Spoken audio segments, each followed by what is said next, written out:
What is up, everybody? It's your boy RJ. Welcome to the first episode of Tapped In with RJ.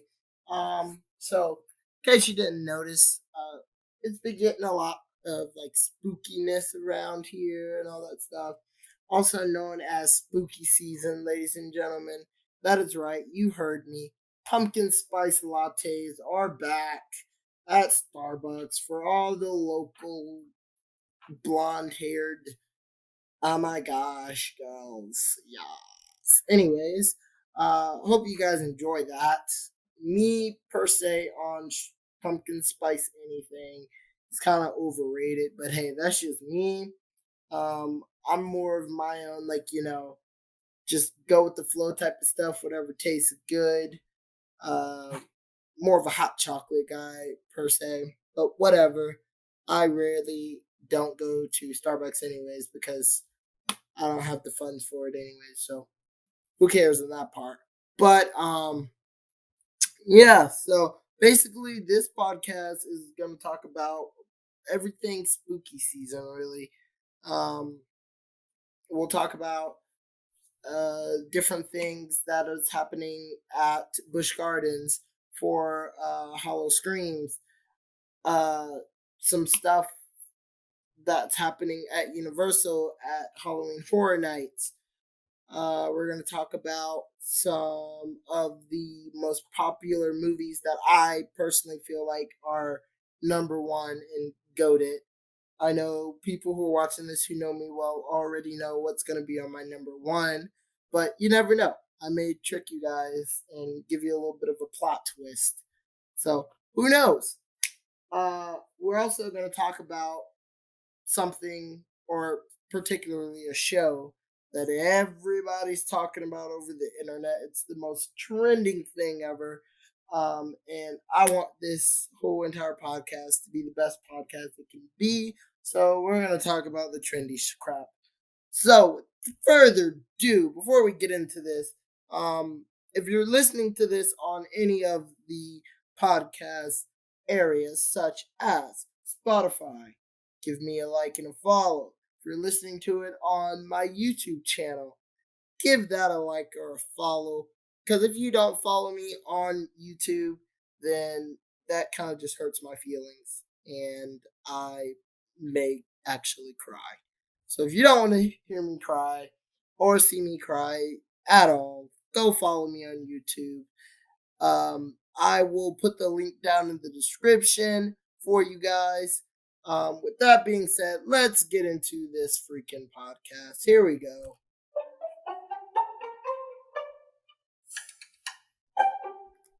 All right.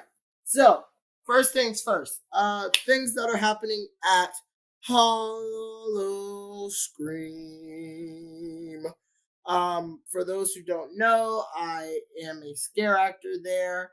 No, I'm not gonna tell you any behind the scenes crap, so don't even ask about that. Uh, but I personally, if I'm talking in a non-biased platform, I personally believe that it's amazing this year.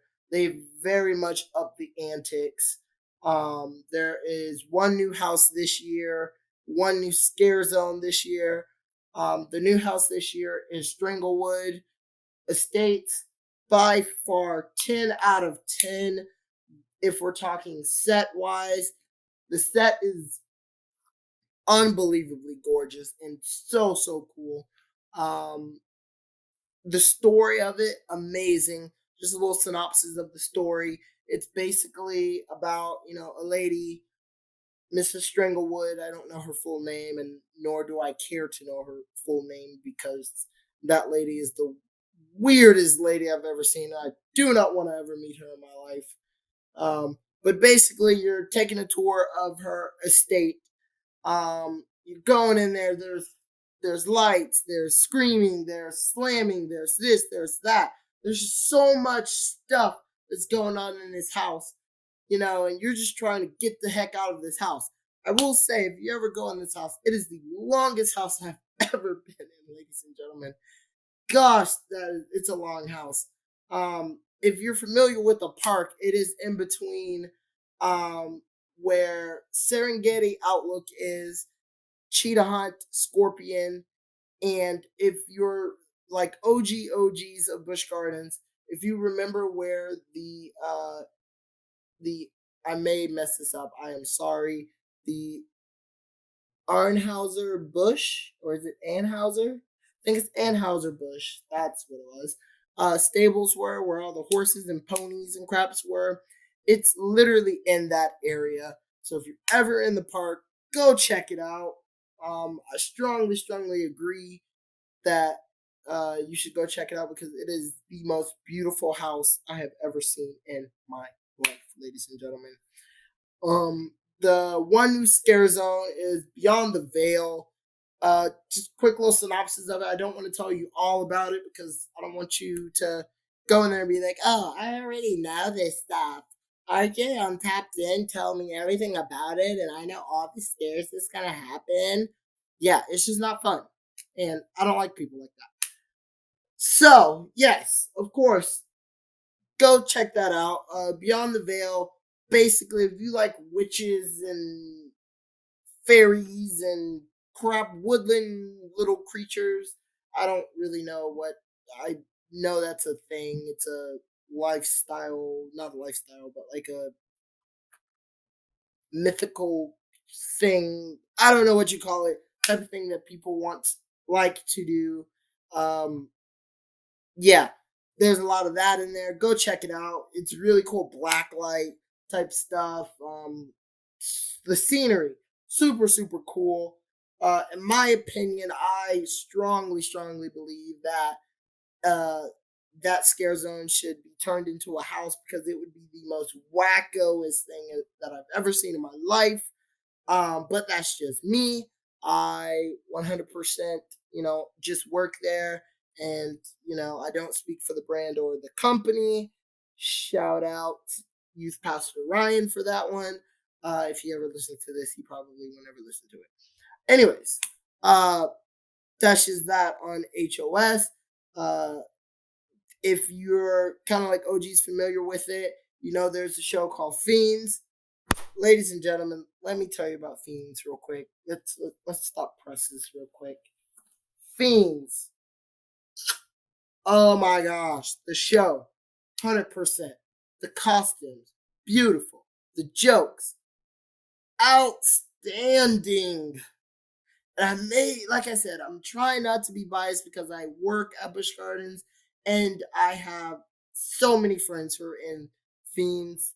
Uh, Last year's theme of the show was Vegas. Didn't get to see it. I'm sorry. Really didn't get to see it. I really wanted to see it, but I was so busy last year and didn't have time to go check it out. This year, though, I have seen it more times than I can count on my break. Most likely, when I have my break and I hear it going on, I am always there in the back row, in the shadows.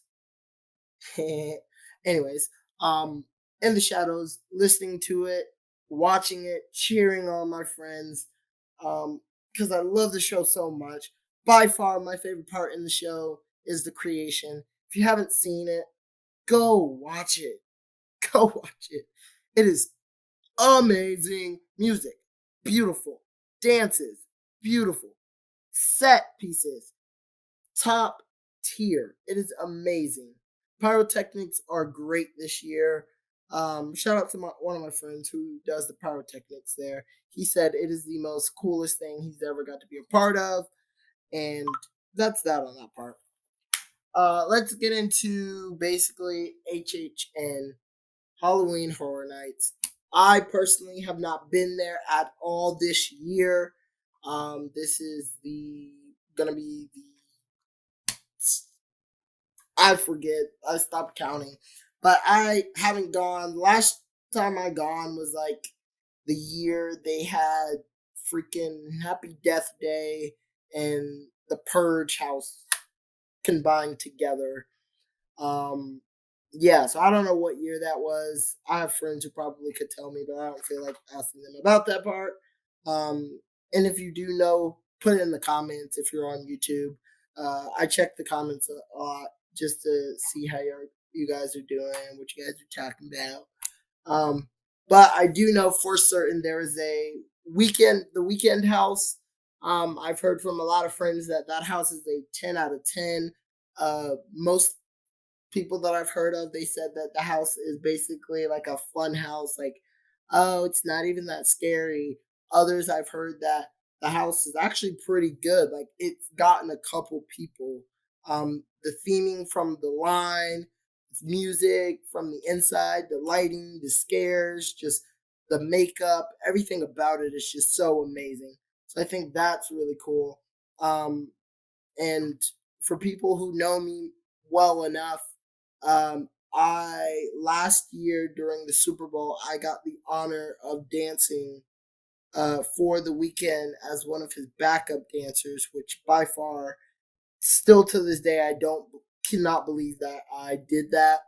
I mean, I have pictures, videos. There's videos on YouTube about it. There's this and that. There's so much. There's articles. There's everything floating around on social media.